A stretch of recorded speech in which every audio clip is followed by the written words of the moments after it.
why having many passions in life can make you a better team player. And the idea for that angle of it came from a 1 million cups a couple months ago, I think. Okay. It's been a while. Yeah.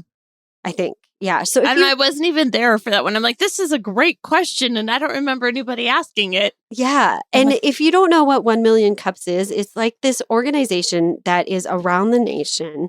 And it's centered around the idea of, can you change a community over a cup of coffee, and like over 1 million cups of coffee. Right. And it really is like a weekly gathering where entrepreneurs can come in and share what they do and get feedback from the audience. We've presented several times. We have, and we like to go in the meeting. We do. I'm now on the organizer team. And so it's one of my most favorite things to be a part of. We always come away from that with ideas. Always. Like, oh my gosh. Or at the very least, inspiration that we're not the only ones with the challenges that we have. It's encouraging. And I think it's amazing because it's very rare to have somebody presenting that's in our exact niche or anything like that. But I don't think it doesn't we've matter. Ever heard somebody in the coaching industry. No, I don't think I've been there. Not when we've been. No. Yeah. But I love the inspiration that happens because it seems like no matter what industry it is, it's so fun to be together as a group. And I always learn stuff. Like I always have like notes on my phone or like something like that where I'm like, oh, I want to remember this, or like, oh wait, that was a great idea. We could actually implement that to I just hit my microphone with my chin. Okay. We're on it's a morning, you guys. So sorry, Nate, if today. that was like you're here. No, it's one of my favorite things to go to. And it's fascinating to me because so many of the entrepreneurs that are sharing things are multi-passionate. Like, many of them lately, this is not like their full-time thing. They're doing a side gig and they have a day job and all these things. And so this idea of being multi-passionate, I think it's something that runs deep in our veins when we're entrepreneurial spirits. I think so. I think it's really rare to find one passion entrepreneur. Yeah. I think it happens maybe more in like traditional careers. Maybe you can have that where it's like, this is what I put my hands to. This is what I work on. And it's the same, like one thing.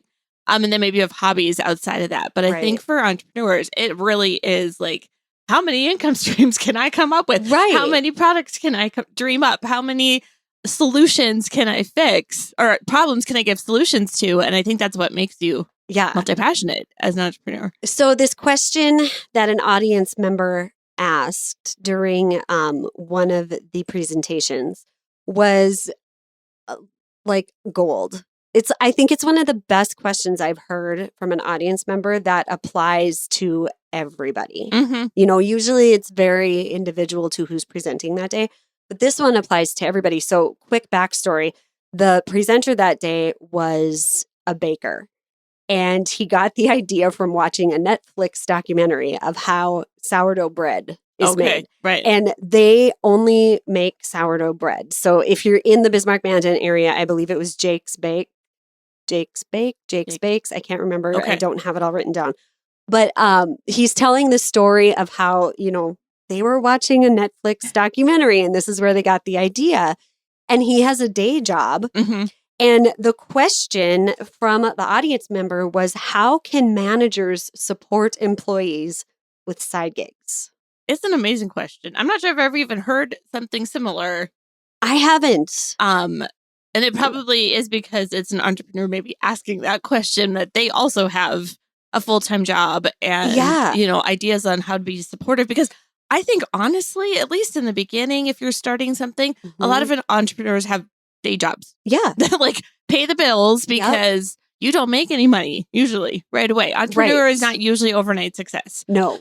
So it's somebody's got to pay the bills. And so it is this multi-passionate thing that kind of vacillates back and forth between the career that pays you money to the career that you love. And sometimes they're all together, but not very often. And I love it from the angle of what can a manager do? Yeah. Like it's such a great question. And when you think about women in leadership or women as managers, I think the idea of comparison and competition comes into play a lot with women. Not maybe we don't mean it to, but it just seems to, right? Yep.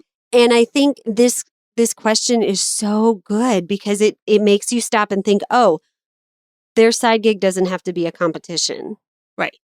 Like, how can I help foster that passion inside of them? Right, exactly. And how can it actually make them a better team player? Well, I think one of the things that we probably don't think about very often, but when you are threatened by an employee's side gig, and threatened could even be you don't want them to lose momentum at their job. Maybe you don't want, maybe you're concerned that them having a side gig is going to take away from their productivity at work. Like there can be probably some valid things that they might be concerned about.